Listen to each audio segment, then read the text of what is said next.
নমস্কার প্রিয় ছাত্রছাত্রীরা, বৈদ্যুতিন মাধ্যমে আজকে তোমাদের পরবর্তী পরীক্ষার একটি বিশেষ অংশ স্বামী বিবেকানন্দের লেখা কুয়োর ব্যাঙ গল্প নিয়ে আজকে আলোচনা করছি। স্বামী বিবেকানন্দ তার যে পরিচয় আমাদের কাছে রয়েছে যে তিনি হচ্ছে একজন যে ধর্ম প্রবর্তক।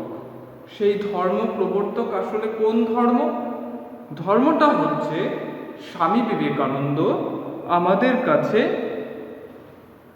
যে হিসেবে পরিচিত সেটা হচ্ছে যে কি বিশ্বের দরবারে তিনি 1893 সালে হিন্দু ধর্মের একজন প্রতিনিধি হিসেবে বিশ্বের দরবারে হিন্দু ধর্মের যে বিশ্বত্ব বা বিশ্বাত্মবোধ সেই একটা সুবিশাল আদর্শকে তিনি বিশ্ববাসীর সামনে উপস্থাপন করেছেন। এই মহান মনীষীর জন্ম 1863 খ্রিস্টাব্দের 12ই জানুয়ারি, যে 12ই জানুয়ারিকে আমরা যুব দিবস হিসেবে পালন করি। তার চলে যাওয়া 1902 সাল 4 জুলাই। পিতার নাম বিশ্বনাথ দত্ত। তিনি জন্মগ্রহণ করেছিলেন কলকাতার শিমুলিয়া পল্লীতে। তার আগের নাম ছিল নরেন্দ্রনাথ দত্ত।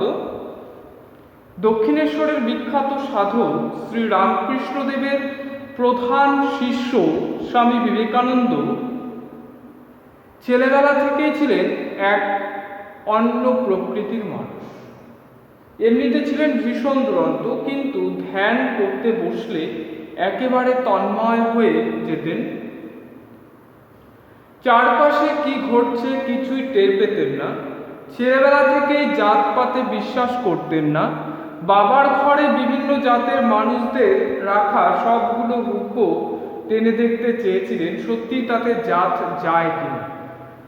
1893 খ্রিস্টাব্দে আমেরিকা যুক্তরাষ্ট্রের শিকাগো শহরে অনুষ্ঠিত হলো বিশ্ব ধর্ম সভা।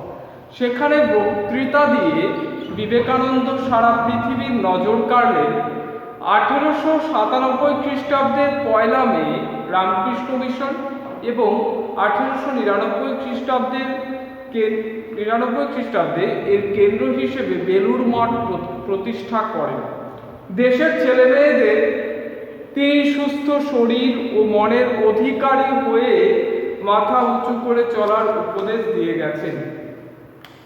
একটি বিষয় যে স্বামী বিবেকানন্দের পরিচয়টা আমরা এখানে দিয়েছি, কিন্তু এখানে আমরা তার যে লেখাটি, এই লেখাটি আসলে কি প্রকৃতির লেখা সেই বিষয়ে আমরা কিছু কথা বলব।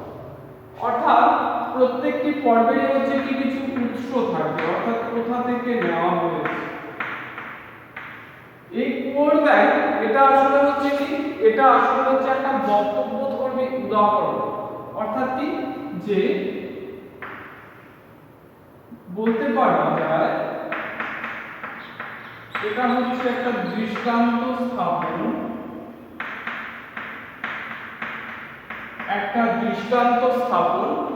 এই দৃষ্টান্ত কোথায় তিনি স্থাপন করেছিলেন?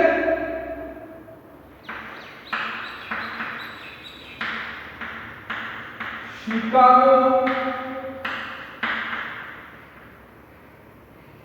বিশ্ব ধর্ম সম্মেলন।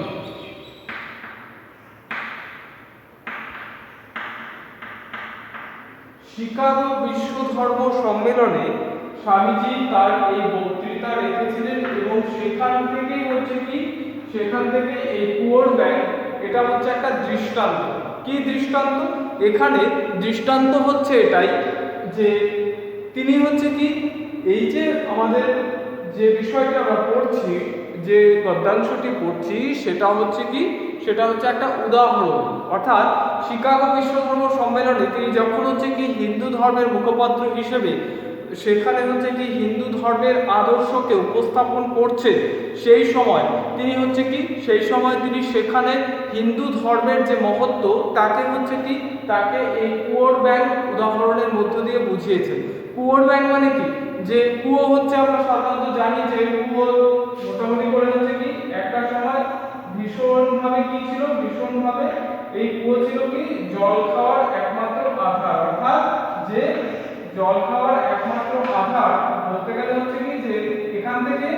থাকতো না, এখান থেকে হচ্ছে কোনো রকম যে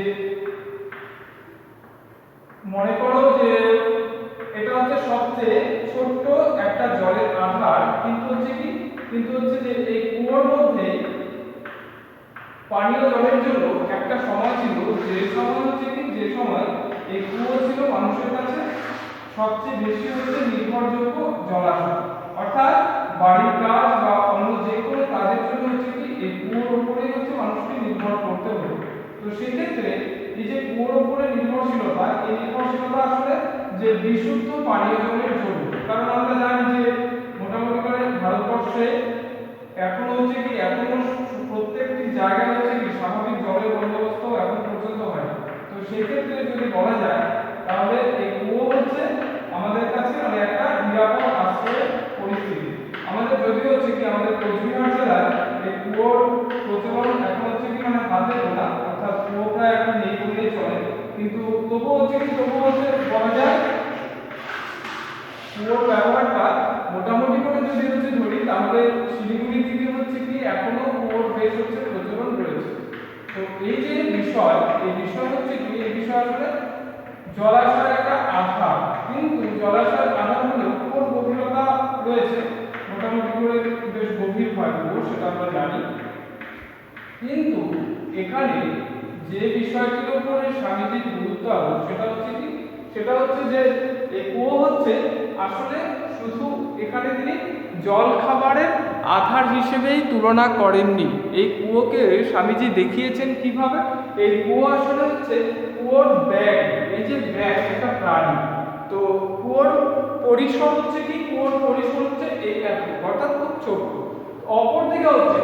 অপরদিকে যে সমুদ্র, সেই সমুদ্র হচ্ছে বিশাল সমুদ্রের আমরা কোনো হচ্ছে পরিমাপ করতে পারি না।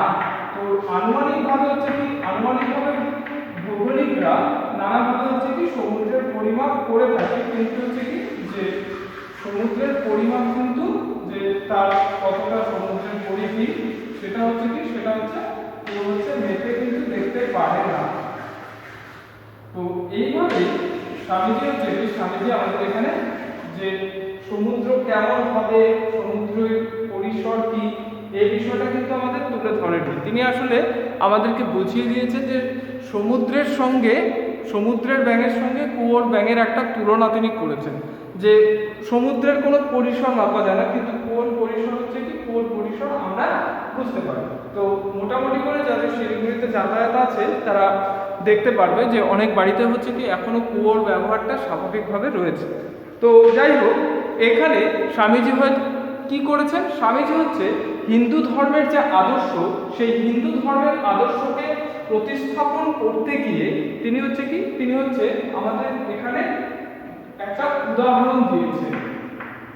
এটা হচ্ছে কি মনে করে এটা সমুদ্র, আর এটা হচ্ছে কুয়ো। এক্ষেত্রে বিষয়টি খেয়াল করো যে কুয়োর ব্যাঙ আর এই সমুদ্রের ব্যাঙ দুজনের মধ্যে হচ্ছে কি দুজনের একটা তুলনা স্বামীজি আমাদের এখানে উপস্থাপন করেছেন। আমি আপনাদিগকে একটি ছোট্ট গল্প বলিব। দেখো আমি কি বলেছি, দৃষ্টান্ত স্থাপন মানে বক্তৃতা করতে গিয়ে স্বামীজি হচ্ছে দৃষ্টান্ত দিয়েছেন কিভাবে। আমি আপনাদিগকে একটি ছোট্ট গল্প বলিব, এইমাত্র যে সুবক্তা ভাষণ শেষ করিলেন, মানে স্বামীজির আগে যে ব্যক্তি সেখানে ভাষণ দিয়েছেন, তো এইমাত্র যে সুবক্তা ভাষণ শেষ করিলেন তাহার কথা আপনারা সকলেই শুনিয়াছেন। এসো আমরা পরস্পরের নিন্দাবাদ হইতে বিরত হই, অর্থাৎ কি আমরা যাতে একে অপরের নিন্দা না করি, সেই পরিস্থিতি থেকে বা সেই পর্যায় থেকে আমরা দূরে যাই। অর্থাৎ বিরত হওয়া মানে হচ্ছে কি দূরে থাকা বা না করা। বিরত হওয়া মানে কোনো বিষয় থেকে দূরে থাকা। তো বিরত হওয়া মানে এখানে যেমন ধরো কি বিরত মানে থেমে যাওয়া বা থেমে থাকা হতে পারে, বা হচ্ছে কি কোনো কিছু থেকে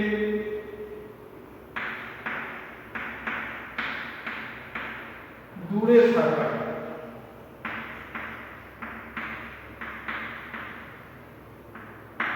এটা হচ্ছে কি, এটা হচ্ছে বিরত থাকা অর্থ।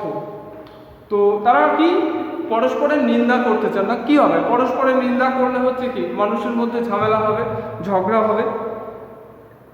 মানুষে মানুষে সর্বদা এতটা মতভেদ থাকিবে ভাবিয়া বক্তা মহাশয় বড়ই দুঃখিত। তবে আমি আপনাদের একটি গল্প বলি, হয়তো তাহাতে বোঝা যাইবে এই মতভেদের কারণ কি। অর্থাৎ কি, মানুষের মধ্যে যে এত মতবাদের যে এত পার্থক্য, অর্থাৎ কি যে এর সঙ্গে এর মন্তব্য মেলে না, ঠিক আছে। কোনো ব্যক্তি হচ্ছে কি, কোনো ব্যক্তি বললেন একটা, তো আরেক ব্যক্তি হচ্ছে কি তার সঙ্গে আরেক কথা বললেন। অর্থাৎ প্রত্যেক ক্ষেত্রে মানুষের মধ্যে এত বক্তব্যের ব্যবধান বা এত হচ্ছে কি পার্থক্য, এত হচ্ছে তাদের মতবাদের এত ভেদ কেন, এত পার্থক্য কেন, মানে এত মতের অমিল কেন। একটি ব্যাঙ একটি কুয়োর মধ্যে বাস করিত, সে বহুকাল সেইখানে আছে, যদিও সেই কুয়োতেই তাহার জন্ম, সেইখানেই সে বড় হইয়া উঠিয়াছে, তথাপি ব্যাঙটি আকারে অতিশয় ক্ষুদ্রই ছিল। অর্থাৎ কি, যে কুয়োতে যে ব্যাঙটি বড় হয়েছে তার আকার আয়তন হচ্ছে কি, তার আকার আয়তন বেশ ছোট ছিল। তো সেটাই স্বামীজি বললেন। অন্ধকার কূপে চিরকাল বাস করায় ব্যাঙটির দৃষ্টিশক্তি হারাইয়াছিল কিনা বলা যায় না। অর্থাৎ কি, সেই অন্ধকার কুয়োর মধ্যে চিরকাল থাকতে থাকতে সে চোখে দেখতে পেত কিনা সেটাও সন্দেহের বিষয়। আমরা কিন্তু গল্পের সুবিধার জন্য ধরিয়া লইব তাহার চোখ ছিল। অর্থাৎ স্বামীজি কি বললেন, যে গল্পের সুবিধার জন্য তিনি মনে করবেন যে তার চোখ রয়েছে। আর সে প্রতিদিন এরূপ উৎসাহে কুয়োর জল, কীট ও কীটাণু হইতে মুক্ত রাখিত যে সেরূপ উৎসাহ আধুনিক কীটাণুতত্ত্ববিদদেরও শ্লাঘার বিষয়। শ্লাঘার বিষয় কি বলেছেন, যে কীটাণুতত্ত্ববিদদেরও শ্লাঘার বিষয়। শ্লাঘা মানে নিজের প্রশংসা বা গৌরবের দিক। তো এর অর্থ কি দাঁড়ালো, আর সে প্রতিদিন এরূপ উৎসাহে কুয়োর জল, কীট ও কীটাণু হইতে মুক্ত রাখিত যে, মানে সেই ব্যাঙটি হচ্ছে কি কুয়োর জল, কীট এই সমস্তদের থেকে নিজেকে এতটাই হচ্ছে বাঁচিয়ে রাখতো যে সেটা সেরূপ উৎসাহ আধুনিক কীটাণুতত্ত্ববিদদেরও শ্লাঘার বিষয়, মানে সেটা প্রশংসা তাদের। এইরূপে ক্রমে ক্রমে সে দেহে কিছু স্থূল ও মসৃণ হইয়া উঠিল। অর্থাৎ কি, যে মানে যেহেতু হচ্ছে কি, যেহেতু সে হচ্ছে যে নোংরা জিনিসের থেকে নিজেকে সরিয়ে রাখে, তাই হচ্ছে কি সে বেশ সুস্থ, সে বেশ স্বচ্ছ, পরিষ্কার এরকম। একদিন ঘটনাক্রমে সমুদ্র তীরের একটি ব্যাঙ আসিয়া সেই কূপে পতিত হইল। মানে যে সমুদ্রের ব্যাঙটা কোথায় গিয়ে পড়লো, এখানে হচ্ছে কি, যে এখানে একটা ব্যাঙ ছিল, এখানে একটা ব্যাঙ ছিল, তাই তো। তারপর কি, যে এখানে একটা ব্যাঙ ছিল, এবার সমুদ্রের মধ্যে যে ব্যাঙটা ছিল, এই ব্যাঙটা কোথায় গেল, এই ব্যাঙটা চলে গেল হচ্ছে সেই কুয়োর মধ্যে। কোনো একটা ঘটনা চক্রে সে হচ্ছে সেই কুয়োর মধ্যে চলে গেছে। তারপরে কি হলো, কূপমণ্ডুক জিজ্ঞাসা করিল কোথা থেকে আসা হচ্ছে। কূপমণ্ডুক, দেখো কূপমণ্ডুক মানে কি, কূপমণ্ডুক মানে হচ্ছে সংকীর্ণ স্থানে যার দৃষ্টি আবদ্ধ, যে কুয়োয় বাস করে, কুয়োকেই পৃথিবী ভাবে সেই। অর্থাৎ কূপমণ্ডুক মানে যে হচ্ছে খুব অল্প দেখেছে, যার দেখার অভিজ্ঞতা খুবই কম, ঠিক আছে। তো কূপমণ্ডুক আসলে একটা বাগধারা। তো সেই কি করলো, সেই কূপমণ্ডুক হচ্ছে কোথায়, সেই কূপমণ্ডুক জিজ্ঞাসা করিল কোথা থেকে আসা হচ্ছে, মানে কুয়োর ব্যাঙটি সমুদ্রের ব্যাঙটাকে জিজ্ঞাসা করলো যে কোথা থেকে আসা হয়েছে। তাহলে এখানে কটা ব্যাঙ হয়ে গেল, এখানে ব্যাঙ হয়ে গেল দুটো। এরপরে কি হলো, কোথা থেকে আসা হয়েছে, সমুদ্র থেকে আসছি। সমুদ্র সে কত বড়, তা কি আমার এই কুয়োর মতো বড়। এই বলিয়া কূপমণ্ডুক কূপের এক প্রান্ত হইতে আরেক প্রান্তে লাফ দিল। মানে কুয়োর ব্যাঙটি জিজ্ঞাসা করলো, তার মানে ভাই তাহলে তোমার সমুদ্রটা কেমন, আমার এই কুয়োর মতো নাকি এই কুয়োর থেকে ছোট। তো সেক্ষেত্রে কি বললো সে, মানে তার কুয়োর থেকে বড় কিনা সেটা হচ্ছে সে বলছে। তাহাতে সাগরের ব্যাঙ বলিল, ওহে ভাই, তুমি এই ক্ষুদ্র কূপের সঙ্গে সমুদ্রের তুলনা করবে কি করে? অর্থাৎ যে সমুদ্র থেকে যে ব্যাঙটি এসেছিল সে কুয়োর ব্যাঙটাকে কি বললো, ভাই যে তুই এই কুয়োর এই সমুদ্রের তুলনা তুই এই কুয়োর সঙ্গে করছিস কেমন করে? ইহা শুনিয়া কূপমণ্ডূক আর একবার লাফ দিয়া জিজ্ঞাসা করিল, তোমার সমুদ্র কি এত বড়? সমুদ্রের সঙ্গে কুয়োর তুলনা করে তুমি মূর্খের মতো প্রলাপ বকছ। তার মানে কি, যে সমুদ্রের সঙ্গে কোনোদিনও কুয়োর তুলনা হয়? তো সেটা কি বলছে, সেই সমুদ্রের ব্যাঙটা বললো যে তুমি মূর্খের মতন কথা বলছো কেন? ইহাতে কূপমণ্ডূক বলিল, আমার কুয়োর মতো বড় কিছুই হতে পারে না, পৃথিবীতে এর চেয়ে বড় আর কিছুই থাকতে পারে না, এ নিশ্চয়ই মিথ্যাবাদী, অতএব একে তাড়িয়ে দাও। তার মানে কি, কুয়োর ব্যাঙটা কি করলো না, কোনো কিছু বুঝতেই চাইল। অর্থাৎ কুয়োর ব্যাঙটা হচ্ছে কি, কুয়োর ব্যাঙটা কি বলছে, যে আমার কুয়োর থেকে বড় কিছু হতে পারে না।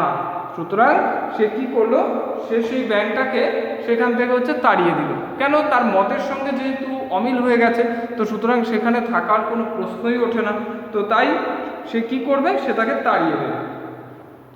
হে ভাতৃগণ, এইবার স্বামীজি কি বলছে, হে ভাতৃগণ মানে ভাইয়েরা, এইরূপ সংকীর্ণ ভাবই আমাদের মতভেদের মূল কারণ। অর্থাৎ কি, যে স্বামীজি আসলে কি করেছেন, স্বামীজি আসলে ধর্মের একটা আদর্শ স্থাপন করতে গিয়েছেন। তো সেখানে দাঁড়িয়ে স্বামীজি কি বললেন, আমাদের প্রত্যেকটা মানুষের মধ্যে এত ভেদাভেদের মূল কারণটা আসলে কি, এত ভেদাভেদের মূল কারণ হচ্ছে আমরা প্রত্যেকে কি করি, নিজের ধর্মকে শ্রেষ্ঠ বলে মনে করি আর অন্য ধর্মকে সম্মান করি না। আর এই কারণের জন্যই হচ্ছে কি, এই কারণের জন্যই আমাদের মানুষে মানুষের ধর্ম নিয়ে এত বেশি পরিমাণে হচ্ছে দ্বন্দ্ব, বিবাদ, ঝগড়া, হানাহানি, কাটাকাটি শুরু হয়। আমি একজন হিন্দু, আমি আমার নিজের ক্ষুদ্র কূপে বসিয়া আছি, সেটিকে সমগ্র জগৎ বলিয়া মনে করিতেছি। খ্রিস্ট ধর্মাবলম্বী তাহার নিজের ক্ষুদ্র কূপে বসিয়া আছেন, সেটিকে সমগ্র জগৎ মনে করিতেছেন। মুসলমানও নিজের ক্ষুদ্র কূপে বসিয়া আছেন এবং সেটিকেই সমগ্র জগৎ মনে করিতেছেন।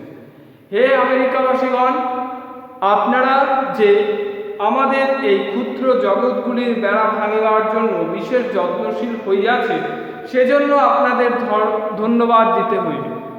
আশা করি ভবিষ্যতে ঈশ্বর আপনাদের এই মহৎ উদ্দেশ্য সম্পাদনে সহায়তা করিবেন।